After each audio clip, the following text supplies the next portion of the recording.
And you can also place enemies on the props and they will just die of confusion.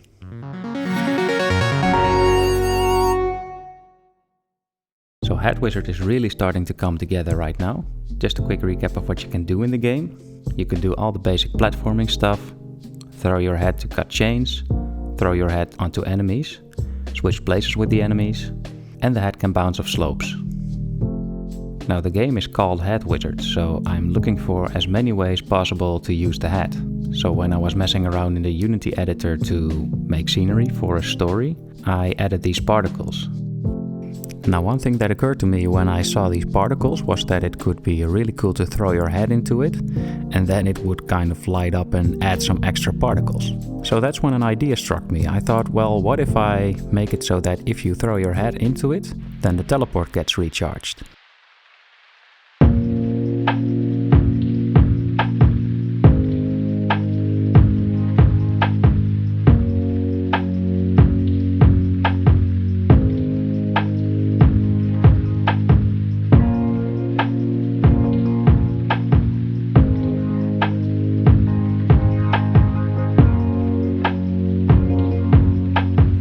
Okay, so right now I have the teleport recharge working.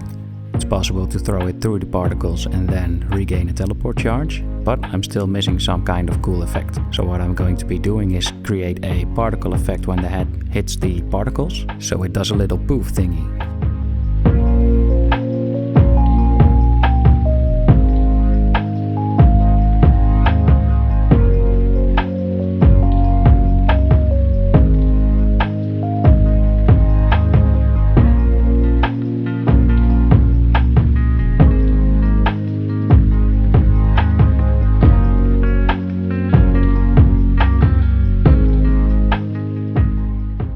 So now I have a new mechanic working. You can throw your head through the particles and it will give you a teleportation charge. So when you press the head throw button again after the head passed through the particles, you will teleport to the head. I wanted to add a couple of puzzles to test out this new mechanic, but before I did that I also wanted to add some more scenery, so you wouldn't be looking at the same park all the time. So I had to come up with a new kind of environment that Hat Wizard would take place in.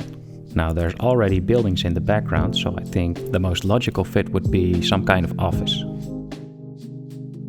So I made a couple of tiles with a different color than the park.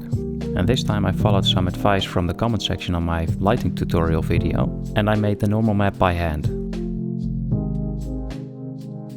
After this I did some work on the window lighting, because I already had these windows laying around, and before I used a point light, but now I use a spotlight to make it look like the window is casting a ray of light. I also added walls so the light could land on that, and now you have this window which looks like it really has light shining through it.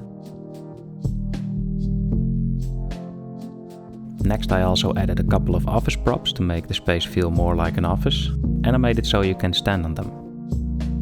Besides adding a little bit more variety in the ways it looks, it also enables me to create puzzles like this, where you can't simply put the enemy on the lower level and jump right off, because you have to wait for the laser not to face your direction.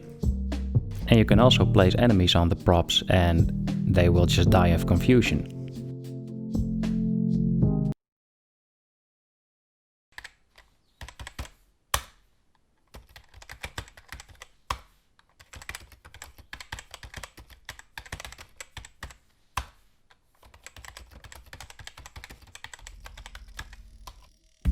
Now in previous devlogs I already showed you that there are some bugs in the game.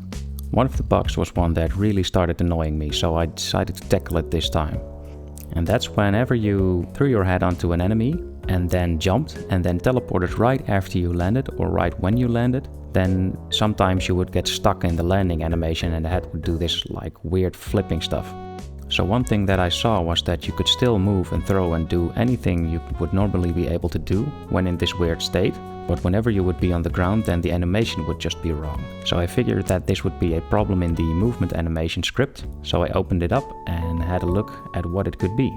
Now one thing that I do in this script is that whenever an event occurs like landing or jumping or throwing, then it will use a coroutine to play the animations. The movement animation script also has its own state to keep track of what the player is currently doing.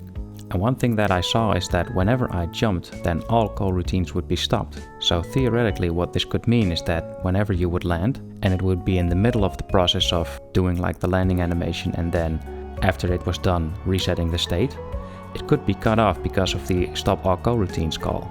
So I decided to reset the state in the one event listener where I would do the stop all coroutines and I would test if the bug would still occur. Not to my surprise, I wasn't able to reproduce the bug, so this seemed to fix the problem, finally. So now we have a bunch of puzzles and only one task remained: the trees. Creating a normal map by hand made me think of a way how I could make the trees the way I wanted them to look. So I created a new normal map by hand this time, and this is how they turned out. Nah, just kidding. This is how they turned out. And with that we are one step closer to the demo. Next time I will be adding sound effects to the game, and I will also be adding an intro cinematic. For now I want to thank you for watching, and till next time.